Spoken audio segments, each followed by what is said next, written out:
Birinciler. Birincilərdə hər dəfə bir fərqli sahələrdən yol yoldaşım olduğu kimi, bu dəfə də tamam fərqli bir sahədən yol yoldaşım var. Yol yoldaşım simasını hər kəsin adını da tanıdığı, peşəkar mühafizəçi, Moskvada mühafizə xidmətinin rəisi olan Emin Ağayev deyim. Xoş gördük səni. Salam, hoş gördünüz. Yaxşı ki, yolda dedim, dördüm. Bayaqdan fırana qalmışıq. Emin, əvvəlcədən sənə təşəkkür edirəm ki, bu gərgin iş saatlarında vaxt tapıb bizlə yol yoldaşı olduğuna görə, elə hazırda da işə gedir, yəni işlə bağlı və Emin Bakıda yaşamadığına görə, Moskvada yaşadığına görə də Bakıda tapmaq çətin olur və digər tərəfdən... Mən tədbirə gedəndə yaxalamısan. Digər tərəfdən də təşəkkür ona görə edirəm ki, ümumiyyətlə televiziyalara çəkilmirsən demək olar ki, razılıq verdim bu çəkilişə, çox təşəkkür edirəm. Bu yaxınlarda da yadımdadır ki, bir televiziya səni çəkmək istəyirdi, dedim sənə razılaşmadın. Necə gedir yəni Moskvada fəaliyyətin, buradakı fəaliyyətini qaydacaq? Moskvada gözəl, əladır, fəaliyyət gözəldir, əladır, iş gedir. Yəni həmən burada gördüyüm müştərə də davam, bunlardan da başqa formatda işlər də var. Yəni sırf mühafizə işlə bağlı, yəni can güdənli işlə bağlı. Onlarla da bağlı başqa işlər var. Yəni tək show biznesa aiddir. Yəni tək şəxsi mühafizə, istər mülkü, istər fərq eləmir. Yəni mülkü də ola bilər, müğənni də ola bilər, yəni onun kommersantı da ola bilər, biznesmeni də ola bilər, fərq eləməz. Yəni sadəcə olaraq biz işimizə davam edirik. Buradakı kimi, Azərbaycandakı kimi Moskvada da işimizə davam edirik. Və Moskvada da fəaliyyətim də yəni mühafizədən əlavə, yəni qrup şəklində mühafizəçiləri verməkdən əlavə də özüm də bir mühafizə rəisi kimi bir ünlü bir insanın yanında çalışıram. Adını çəkməyəcəm, sadəcə olaraq özüm də onun mühafizə rəisiyəm, sadəcə bu dəqiqə. Aydındır. Emin, Azərbaycanda mühafizə xidməti və peşəkar mühafizəçilər içərisində demək olar ki, ən birinci və ən çox tanınan insansan. Düzdür, bu sahədə cəmi 2 nəfər tanınır. Bir sən, bir də Vüqar. Bəli. Daha çox sən tanınırsan. Emin, bildiyim qədərilə bunu çox adamlar bilir və bilməyənlər üçün də, unudanlar üçün də xatırlatma edeyim. Megastar Tarkandan tutmuş, Sübeycandan tutmuş, İbrahim Tatlıses'dən tutmuş, bir çox Allah Pugaçovası bir çox sənətçilərin Azərbaycanda konserti gələndə yaxın mühafizəsi olmuşsan. Mühafizə rəisi olmuşsan və birbaşa da yanlarında olmuşsan. Onların içərisində ən çətin, ən kaprizli olanı hansı olubdur? Ən kaprizli, yəni gələnlərdən yoxsa? Gələnlərdən. Gələnlərdən Tarkan. Tarkan çox kaprizli bir müğənnidir. Yəni, nə idi onun kaprizi? Kaprizi odur ki, yəni ki, hətta rider verirlər də, bunlar gələndə hamısı rider verir ki, məişət riderı. Bəli, bizə nə lazımdır. Hətta yəni cüzi bir şeylərə, yəni mühafizənin gördüyü işə də qarışırdı. Hətta ona da qarışırdı, amma bir sübut eləyirdi ki, ona ki, yox da sizin, məsələn, dünyada bəzi şəhərlərdə çıxışınızla hər şəhərin özünə məxsus olan fanat ordusu var, özünə məxsus olan yəni insan kütləsi var. Yəni bizdə başqa cürdür, məsələn, Moskvada başqa cürdür, Türkiyədə başqa cürdür. Hər yerdə özünə məxsus bir fanat ordusu var. Yəni o demək deyir ki, müğənnini sən qoruyursan. Çox adam başa düşmür, deyir, bunu kim deyə güllələyən? Güllələmək söhbəti də yox, güllələməkdən getmir söhbət. Söhbət gedir ki, bu insan, hətta məsələn, bizdə müğənnilər, bizim Azərbaycanda elə bir müğənnilər olub, Allah rəhmət eləsin, elə bir məsələn insanlar olub, hətta onların belə elə bir fanatları olub ki, mən heç məsələn Tarkanda elə fanat görməmişim, yeri gəlmiş. Yəni, belə başlaşdır Hüseynindən söhbət gedir. Bəli. Məsələn, Hüseyin Dəryanı götürür. Hüseyin Dəryan o vaxtı, Allah qəni rəhmət eləsin, Hüseyn Dəryanın o vaxtı bir yadınızdadırsa belə bir şeylər var idi. Müğənnilər indi mən o köhnə vaxtlara gedirəm. İndi maşallah hamısının imkanları, hamısının özünə görə hər bir şəraiti var. Əvvəl məsələn müğənnilərdə məsələn o cürə imkan yox idi. Məsələn paltar geyim reklamları var idi məsəl üçün. Mağazinlər özünü reklam eləməkdən ötürü müğənniyə təklif eləyirdi ki, siz gəlin bizim paltarları giyinin. Məsələn 10 dənəsini, 20 dənəsini, 5 dənəsini ayda sizə hədiyyə eləyəcək. Bizim paltarları reklam eləyin. Məsələn, mən şəxsən şahidiyəm ki, Hüseyn kimi məsələn reperin tədbirlərində biz o paltarları alırdıq. Məsələn, o paltarları götürürdük, bizə verirdi həmən şirkət o paltarları, yəni Hüseynə verirdik.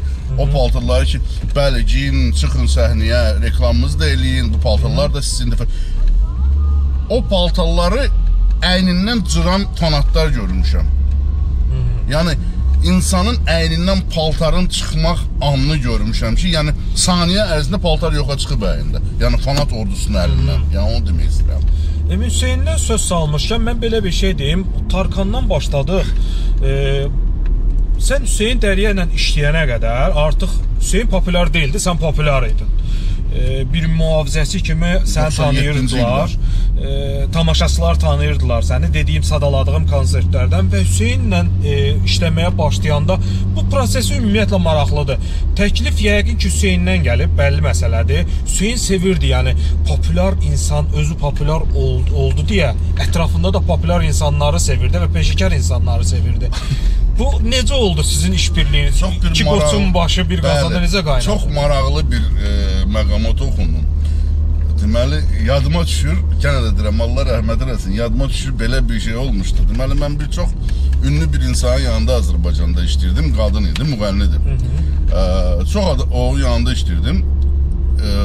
Günlərin bir günü bir məclisdə oturmuşdum. Hüseyn Dərya gəldi.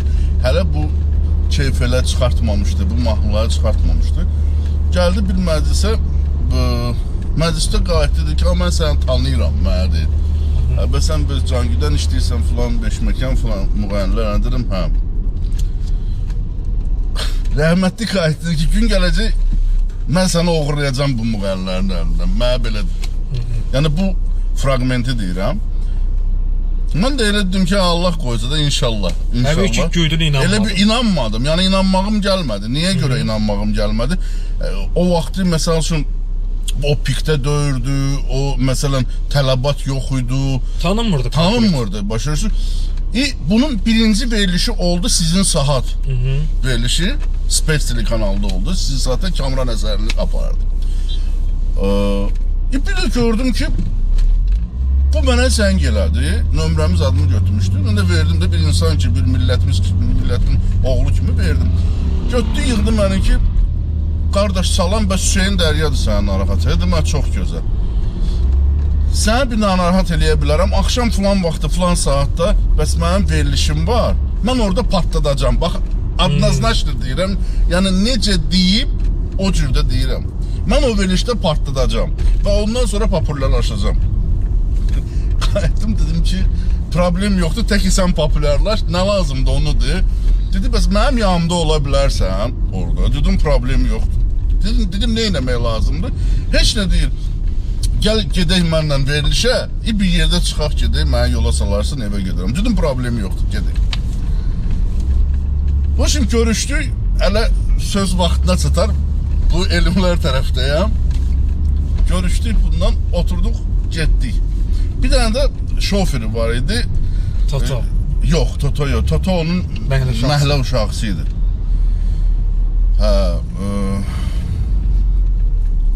Rafif var idi, şoförü var idi, Rafif. Qırmızı polo sürürdü. O da şoför deyə şoför döyürdü. Sonra bizim elə bir ki pastayanlı şoför oldu. Elə bir ki bunu götürürdü, mesela harasa gidəndə götürürmüş öz yanında. Amma sonra bizdə pastayanlı oldu. Pastayanlı bir sürücü kimi işlədi. Gördüm bir dənə qırmızı polo yaxınlaşdı. Gördüm bu çıxdı ki, qardaş gedək, ötdüm gedək. Gəldi, girdi, spakoyla, heç spesin yanında heç kim yoxdur. girdik verilişə, bu oxudu, keyf elə, sonra dalıcan oxudu, soy mahnısını oxudu, nə bilim, belə çox güclü bir mahnılar oxudu da, sonra hətta patriotik bir mahnı da oxudu, rap dedi, onunla bağlı. Və bir də gördüm, Space'in mühafizə rəhbəri mənə yaxınlaşdı ki, ay əmin, siz bayıra çıxa bilməyəcəksiniz. Sən xəbərin var, bayırda nə baş verir? Dedim, yox. Bir dənə gələ bura, gəldim, Space'in qapısından çölə baxanda gördüm ki, Space'in yanında yer yoxdur. Adam əlindən. Dedim, bu nədir? Dedi ki, bəs bunlar Hüseyni istəyirlər, şəkil çəkdirməksə. Onda da canlı gedirdi veriliş. Dedim, qardaş, bunlar hamısı ora olmaz. Deyir, vallahi Hüseynə görə gəl. O şimdi nəysə, bu Space'dən çıxırdıq, hələ gördük, millət çıxırdı. Mən bir dənə bunu uspet elədim ki, bunu qucaqlayayım da belə əlimdə. Qucaqladım bunu, soxdum maşına, apardım. Yəni, qardaş, ondan sonra bu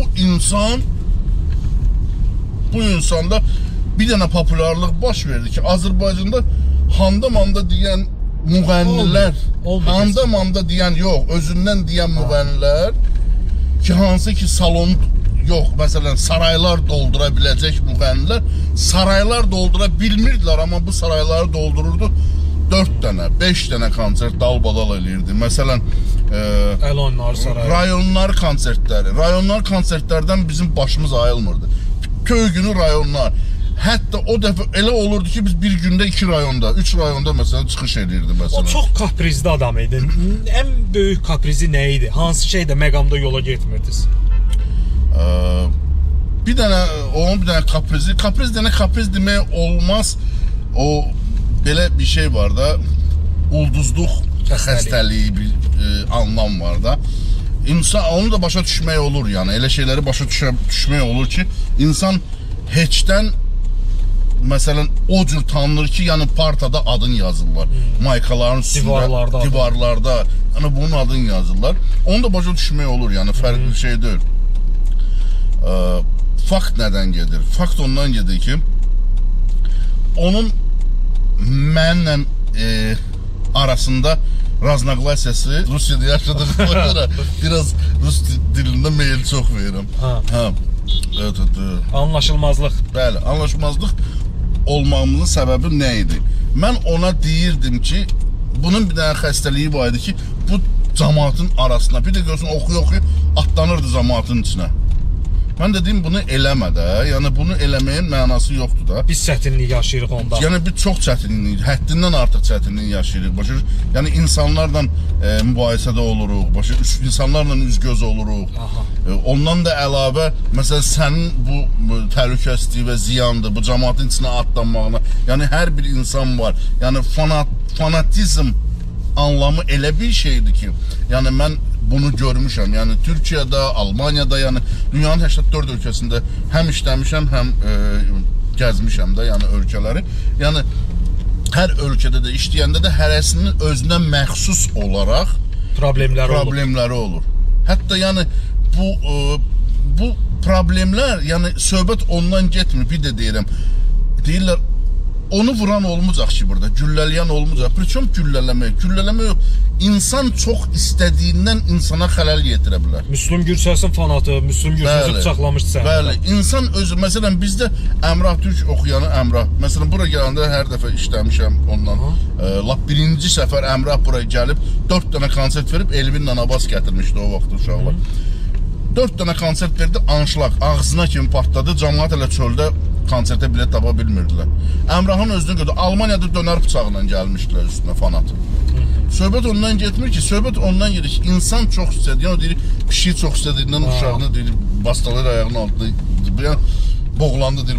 Yəni fərqi eləmir, başa düşürsünüz. Hüseynlə niyə ayrıldınız? İş fəaliyyəti niyə dayandırdınız? Yəni iş fəaliyyətini dayandırmağımın səbəbi də, yəni bəzi səbəblər oldu. İş dayandırmaq niyə görə oldu? Ona görə ki, onu danışmaq istəmirəm də mənə. O barədə danışmaq istəmirəm. Yəni yaxşı insan idi, bir söz demirəm, çox gözəl bir insan idi. Hətta sadəcə olaraq, yəni fəaliyyətdə olduğu dövrdə yəqin ki, səninlə onun iş fəaliyyətiniz davam etdiyi dövrdə Hüseyn narkotika qurşanmışdı, yoxsa? Mən elə suallar vermədə xahiş edirəm. Mən elə sual verəm. Yox, sualım əslində o mənası başqa bir ikinci bir mərhələsi var idi ki, yəni heç çəkindirməyə çalışdınızmı onu? Yəni mənə elə gəlir ki, mühafizə yəni Cangüdən deyək. Sən Cangüdəndən artıq idin ona. Yəni o heç, o Cangüdən o demək deyil. 24 saat bir yerdə idiniz, çox yaxın dostuydunuz. Bəli, mən onu şey eləmirəm. Yəni bir dost kimi çəkindirməyə heç çəkindirmir. Təbii olaraq, yəni bir Cangüdən kimi də, bir dost kimi də, yəni heç kim istəməz ki, kimsə məsələn yaxın adamı bu vəziyyətdə olsun və məsələn nəyəsə düçar olsun. Amma sadəcə olaraq bir daha deyirəm də, yəni bu insanın bir dənə xüsusiyyəti var idi ki, tutanda tuturdu. Yəni deyirdi ki, yox, eləmirəm, amma edirdi. Yəni nə barədə? Deyirdim, məsələn, misal deyək, hələ ondan götürək ki, deyirdim ki, məsələn, girmə cəmaatın içinə də, gözlə oranı biz əhatəyə alaq, ondan sonra gir. Yox, heç kimə qulaq asmadan atlanardı. Yəni, həyatı da onun bu cürüdür. Heç kimə qulaq asmadan, heç kimə öz fikrindən yaşayırdı. Öz fikrindən, öz anlamından. Bəs ikinci dəfə qaydanda sənlə işləməyə çalışdı mı? Düzün deyəndə, bəli, oldu belə bir fragment. Hətta Yaşlı Sarayda konsert verdi və mənə zəng edir ki, mənənsən, dedim, sənənəm. Dedim, qayıdışdırsa, mən sənənəm. Hələ mən onda Moskvada idim, məsələn, burada fərqi yoxdur. Yəni, onda da gəldim, işlədim də ona, dəstək oldum orada konsertdə. Qaydaq əcnəbi sənətçilərə. Əcnəbi sənətçilərdən ən ciddi problem yaşadığın, həyatına təhlükəli olan hansısa birisi olubmu ki, onun həyatına təhlükə yaransın? Düzdür, xaricdə çox olub, amma burada Bakıda olub, məsələn, misal üçün bizdə Sami Yusif gəlmişdi Bakıya. O vaxtı 75 min nəfərlikdə konsert verdi, millət dolu idi. Məsələn, mən ora, məsələn, neçə nəfər, 400 nəfər uşaq vermişdi, mühafizəçi vermişdi. Niyə görə? Ona görə ki, bu kütlədir, bu insanlardır, bu biraz dini mövzuda oxuyandır. Kimisə xoşuna gəlir, kimisə xoşuna gəlmir. Kimsə deyir, olar oxumaq, kimsə deyir, olmaz oxumaq. Yəni, bunların hamısını, yəni, fərqi yoxdur bizim üçün. Risk ehtimalı böyükdür. Böyükdür, bəli, çox böyükdür.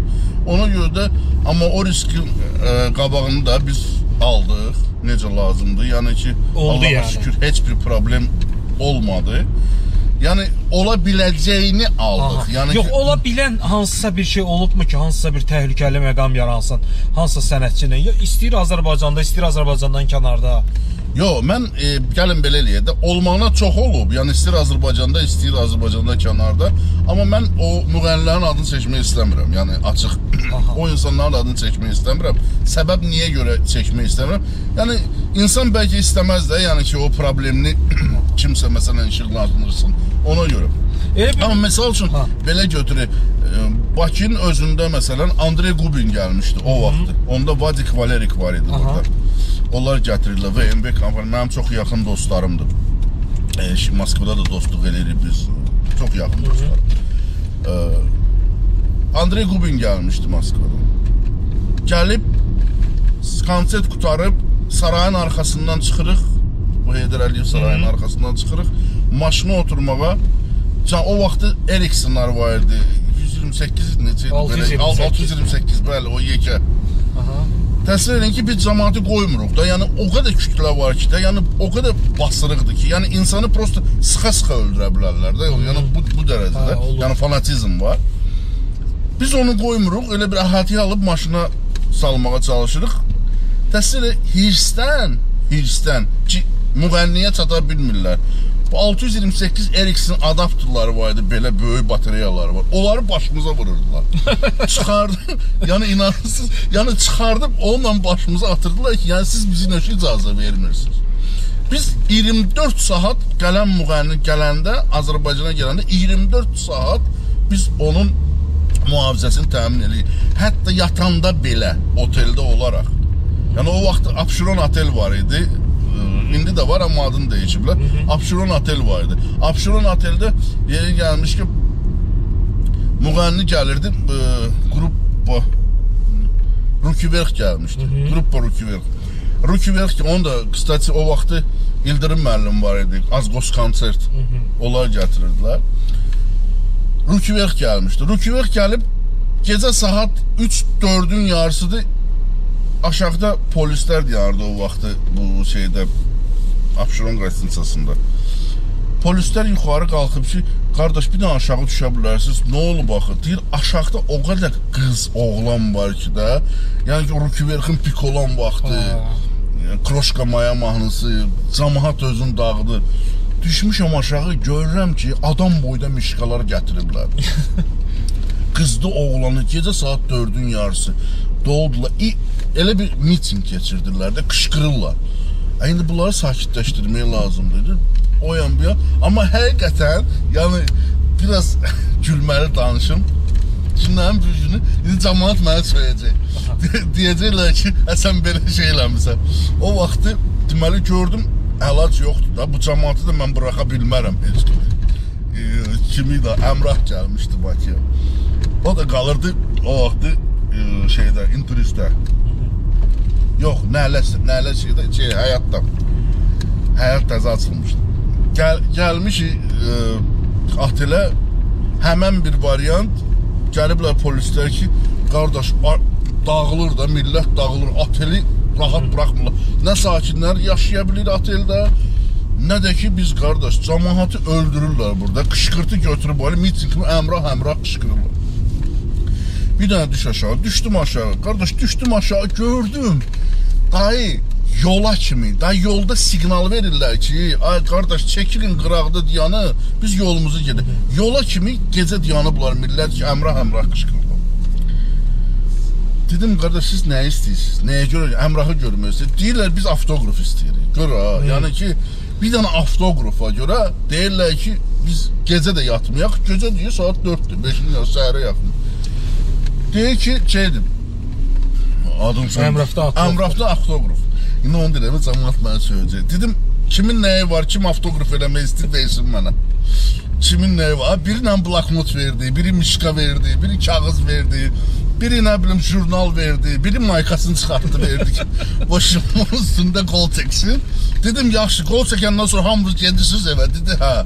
Götürdüm, qardaş, girdim xola, qapını bağladım, başladım qol çəkməyə Əmrahın ardından. Dedim, girdim yanında, dedim, bir dənə bura qol çəksən mənim canım, qol çəkdi. Qol çəkdi, baxdım qola, başladım həmən qol kimi, maykanın üstü qalmadı, nə bilim, jurnal qalmadı. Hamısına qol çəkdim, gətdim, verdim, cəmaət dağılışdı, getdi. Bax, peşəkar mühafizəçi budur. Bütün problemlərin qarşısını alır, problem yaranmaması üçün hər vəziyyətdən çıxış yolunu tapmaq budur. Gəl sən maraqlı bir şey danışım. Deməli 2013-cü ildir Halil Sezai'nin konsertini təşkil eləmişəm. Halil Sezai'ni dəvət eləmişəm. Vüqarın adını çəkdik, Vüqarla işləyirik. Vüqara tapşırmışam, getmişəm. Çıxıb getmişəm. Bir də gördüm Vüqar zəng gelir. Samoş, Allah haqqı mən bunu döyəcəm. Deyirəm, niyə? Ha, deyir, bunun baş xarabdır. Geyinib yufqanı, deməli Halil Sezai bu hakama var, ninzaların geyindiği şalvar enli yufqa kimidir. Geyinib düşüb Targov. Bu düşüb Targovya düşmüşəm, bunu alacaq, bunu ilişib döyəcəklər. Məni salacaq sivilər. Tutub qolundan dartıb sürüb salıb otelə ki, gəl cəhənnəm olub deyə. Elə şeylər olur, elə şeylər olur. Məsələn, uzağa getmə, məsələn, elə bir insanlar var, Avropa şuuru ilə yaşayan insanlar. Yəni bu Avropaya uyğundur, yəni mən bunu belə giyindim, belə elədim. Timoçinin özünü götürür. Timoçinin özü şalvar giyinəndə şalvar gəlir dizinə düşür. Yəni üzr istəyirəm, alt paltarı çöldə qal. Çıxmışıq Targovaya şalvar ayağında. Yəni o dərəcədə şalvarın beli. Hə, yəni o dərəcədə gəlib arxadan belə qaldırırdım. Dedim o ayıb deyə, bu dəqiqə bura mentalitet başqadır, bu dəqiqə lomlayacaqlar. Belə şeylər var ki, yəni bu çətinlik yaşayırlar. Yəni biz doğrudan həqiqətən hər müğənniyə görə özünə görə çox çətinliklər yaşayır. Ən səmimi münasibətin olan hansı sənətçi olubdu? Hansı ki başqalarından daha sadə olubdu? Ən sadəsi, ən səmimisi. Mən Azərbaycan estradasında götürəndə, məsələn, mən 3 nəfərlə daimi işləmişəm Azərbaycanda. 3 nəfərlə işləmişəm. Yox, üzrüm, 4 nəfərlə işləmişəm. Yəni dördü də anlamı var, başı çıxır, bilir mühafizə nə olan şeydir. Kimlərdir? Yəni Cangir. Biri Aygün Kəzimovadır. Çox hörmət elədiyim bizim müğənnimizdir. Xalq artimizdir. Röya xanımdır. Çox gözəl bir münasibətim var, dostumdur. Aygün xanım da çox münasibətim gözəldir, dostumuzdur. Rəhmətli İlhamə Quliyeva. İlhamə Quliyevanla da uzun müddət işləmişik. Çox mühafizə Hüseyndir, yəni Hüseyni də bilirsiniz. Yəni bu 4 nəfər insan hansı ki mühafizə sözü yox. İşinin nə olduğunu bilir. İşinin nə olduğunu başa düşür, anlayır. Misal üçün Azərbaycanda çox insanlar, yəni mən 96-cı ildə, 97-ci ildə bu işi başlamışam. Yəni uşaqkən demək olar da. Yəni bunu mən qurmuşam, siz bilirsiniz. Bunu mən qurmuşam. Azərbaycanda show business-in cangüdənliyi mühafizəsini mən qurmuşam. Və bunu mən qurandan sonra çox adamlar başladı ki, biz mühafizəçi götürürük yanımıza. Yəni idmançı ilə mühafizəçi tam ayrı bir şeydir. Yəni mən bu günləri gedib 2 dənə dəmir qaldırıram və mən mühafizəçi oluram. O mühafizəçi olmaq deyil. Yəni mən özüm 3 dənə vış qutarmışam. Vış akademi İsraildə, Petektikvada qutarmışam mühafizəni. Yəni 3 dənə məktəb qutarmışam İsraildə. Bunu oxuyub və cəmaatla məsələn işləməyə görə. Ona görə ki, cəmaat mənə öz həyatın həvalə edir, etibar edir. Bəli. Və mühafizəçi elə bir şeydir ki, o sənin artıq, yəni cangüdən, yəni mühafizəçi, yəni mühafizəçi marketdə də mühafizəçi ola bilər. Yəni onun funksiyasından, məsələn, mən bəzi Azərbaycanda bu konsertlərə müğənnilərə axrana mühafizəçi deyirlər də. Mühafizəçilər verəndə mən həmişə ona protiv olmuşam.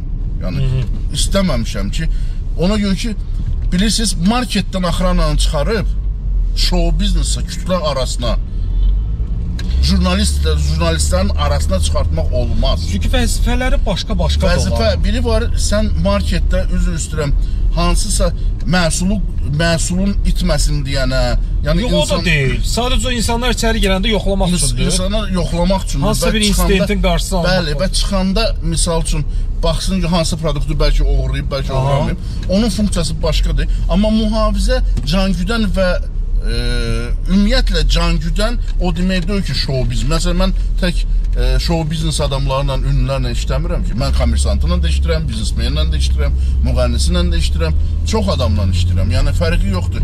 Yəni mühafizəçi üçün fərq eləməməlidir sən kimlə işləyirsən. Əgər sən professionalsan, sən professionallığı yerinə yetirməlisən. Və salam, ikinci söhbət ola bilməz. Elə bir məqam olubmu ki, bezəsən bu sənətdə? Deyəsən ki, mən bu işi görməyəcəm. Düzün sözü yox. Niyə görə olmayıb və bezməyəcəm də. Ona görə niyə bezməyəcəm? Ona görə ki, mən bu işi bilirəm və mən bu işi qurmuşam və mən özümü başqa bir sənətdə hiss eləyə bilmirəm. Mənə məsələn çox təkliflər də gəlib. Məsələn, mənə çox dostlarım var, çox ünlü insanlardan tutmuş, yəni iş adamlarından tutmuş. Mənə də deyiblər, neynisini bu işi, bunun başında. Deyirəm, yox, mən nəsə iş görə bilərəm, amma ki, bu işi saxlayacam. Niyə görə bu işdə mən belə bir çıxmaz, zövq almıram. Yəni, zövq almağı başqa bir şey. Yəni, mən bu işi qurmuşam və mən ətrafıma insanlar yığmışam ki, özüm öyrətdiyim insanlar ki, mühafizə eləmək üçün, yəni mühafizəyə, tədbirlərə verməkdən ötürü özüm insanlar vermişəm. Verirəm də, hətta indi də verirəm. Çox müğənnilərə, çox tədbirlərə. Sadəcə olaraq bizdə, mən niyə gətirməsin, bir yaxın sözüm yanım çıxalım. Bizdə market axranasından konsert axranası, yəni anlayışı biraz zəifdir. Niyə görə? Mən başa salıram sizə. Mühafizəçi, təşkilatçı, indi belə şeylər indi biraz yoxdur, amma əvvəl başqa cür idi. Təşkilatçı konsert edir. Təşkilatçı pul qoyur, pul götürür. misal deyək də, bu insan sən axı tək mühafizə etdiyin adam salonda mühafizə edirsən axı. Yəni salonda mühafizəsini təmin edirsən axı. Tamaşaçıların da. Tamaşaçıların da, hətta sən mühafizəçi içəri girən adamı da yoxlayırsan, çantanı da yoxlayırsan, hər şeyi yoxlayırsan. Yəni burada amma anlam başqadır. Nə var profilə, professional mühafizəçiyə biraz artıq pul verib və professional mühafizəçi tədbirə çağırmaqdan. Bunlar gedir götürür, məsələn, biraz deyəndə çox ucuz mühafizəçi, hansı ki bu adam marketdə axırana dayanır, bu adam hətta stayankada axırana dayanır. Məsələn, mən bunun gözümün şahidi olmuşam. Və gətirir, qoyur ictimai kütləvi tədbirlərə. İctimai kütləvi tədbirlərdə bu insan anlamı yoxdur. Bu kütlədir, bu kameradır. Təbii olaraq orada davad olacaq. Kamera çəkənə deyəcək, çəkmə. Başa düşmür axı bu nə olan şeydir. Bu işin içində olmayıb deyə bilmir, işin peşəkarı deyil. Və konsertin, məsəl üçün, satılan bileti götürək. Satılan bilet 5 manatdırsa, misal deyək 100 manatdırsa, satılan bilet. O qoyublar qapıda. Bu adam bilir ki, bu bir günlük tədbiri var. Bir günləri bunu eləyəcək, buna da deyiblər ki, 20 manat sənə pul verəcək tədbirin axırında. Bu nə edir bu 20 manatı? Görür 100 manat verir də qapıda da. Götürür o 100 manatı, bıraxır. Bir də təşkilatçı ayılır, görür ki, 2500 dəfə saray yer tutur. 500-dən əlində bileti satılıb, cəmaət doldu, zal ağzına ki, başımıza gəlib, qardaş. Mənim başıma gəlib. Yox, başımıza gəlib, qardaş, bizə təşkilatçı yığıb. Demişəm, qardaş, qiyməti budur.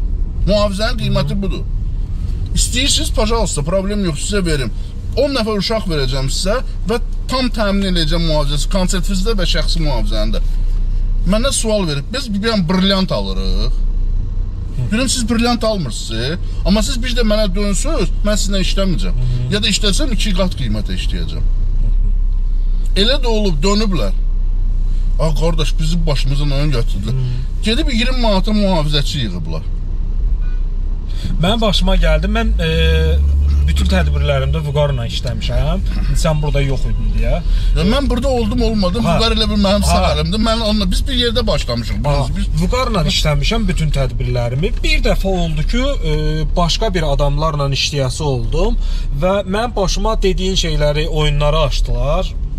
Baxdım ki, 100 manatdan alıb buraxırlar içəri adamları. Bəli. Və kütləvi şəkildə də böyük bir məbləğ mənə zərər vurublar.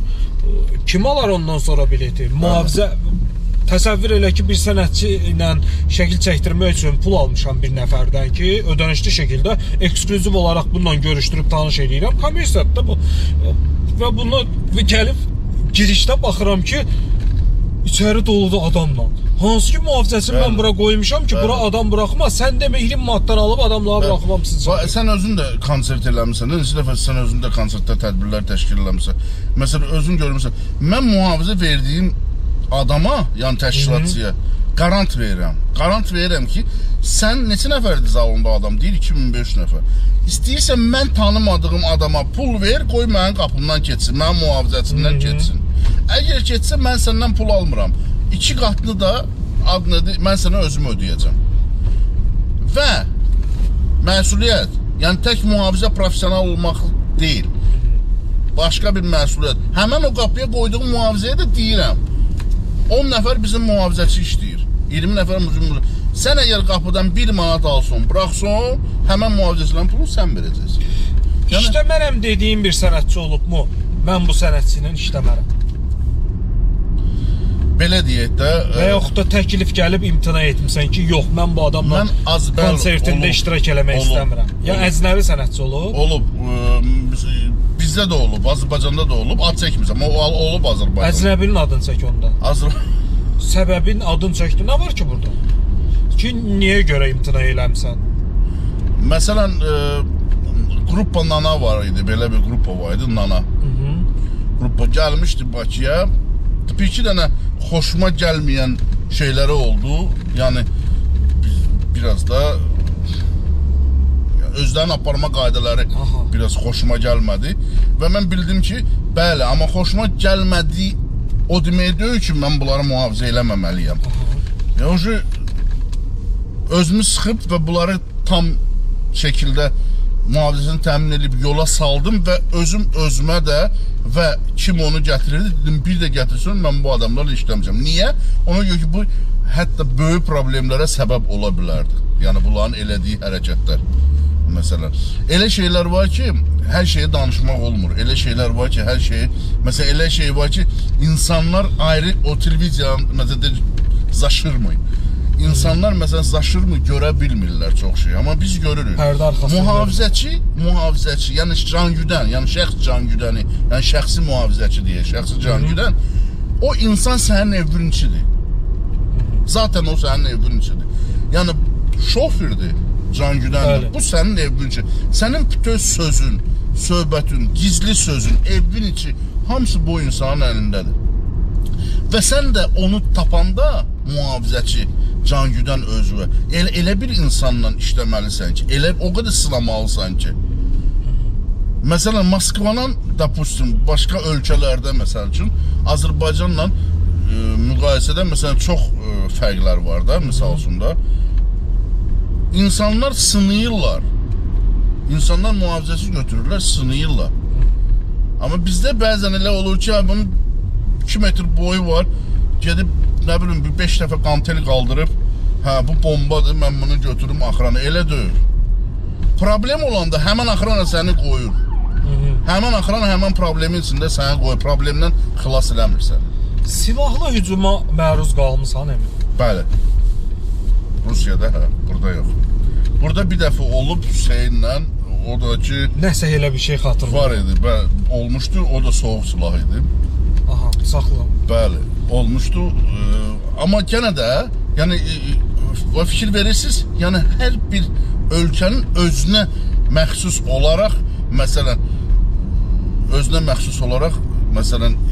insanları var da. Məsələn, kim necə xələl gətirə bilər? Məsələn, Türkiyədədir, Rusiyadadır. Məsələn, orada bilinir ki, açıq silah satışıdır. Niyə hücum eləmişdilər o Hüseynlə işləyəndə? Onda, yəni orada... Sənə hücum eləmişdilər ona? Yox. Onda olmuşdu, ona olmuşdu. Amma ki, necə, elə bir ki, axşam bir... Yəni, xoşa gəlməz hadisə olmuşdu. Ondan sonra da... Ha, yəni, hücum ona olmuşdu, sən qarşısını aldın. Səhərsi, bəli, səhərsi, yəni, belə bir hadisə oldu. Yəni. Yaralandın, orada xəsarət aldın sən? Bəli, konuşma orada.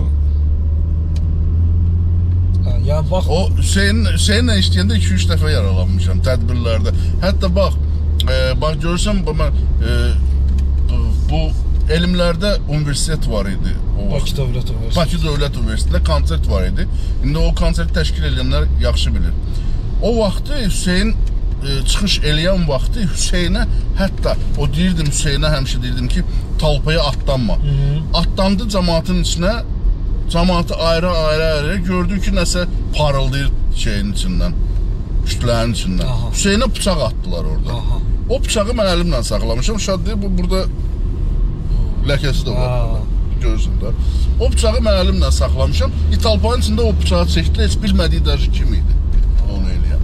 Yəni, qan apardı. Yəni, bilirsiniz, söhbət ondan getmir də. Yəni ki, mən yekəyəm, mən nə bilim. Sadəcə sən, insan fikrini yönəltməlidir. Məsələn, adi bir insanı qoy günən müğənninin yanına, ümumiyyətlə ünlü insanın yanına, o insan özünü itirəcək.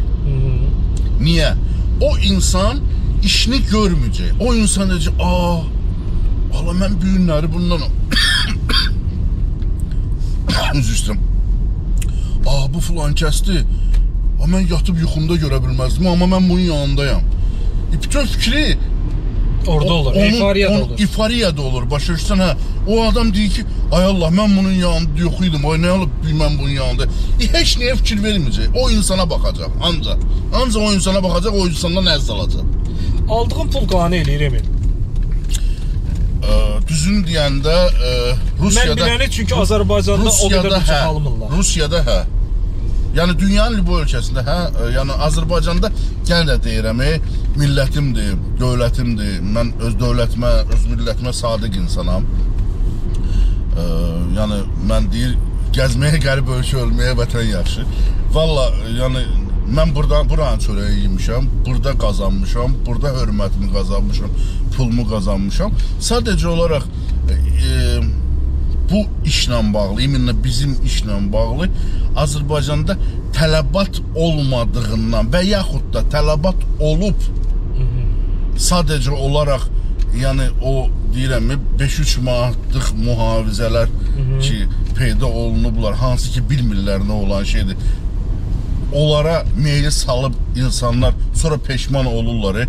Onlar bizə müayinçilik törədir.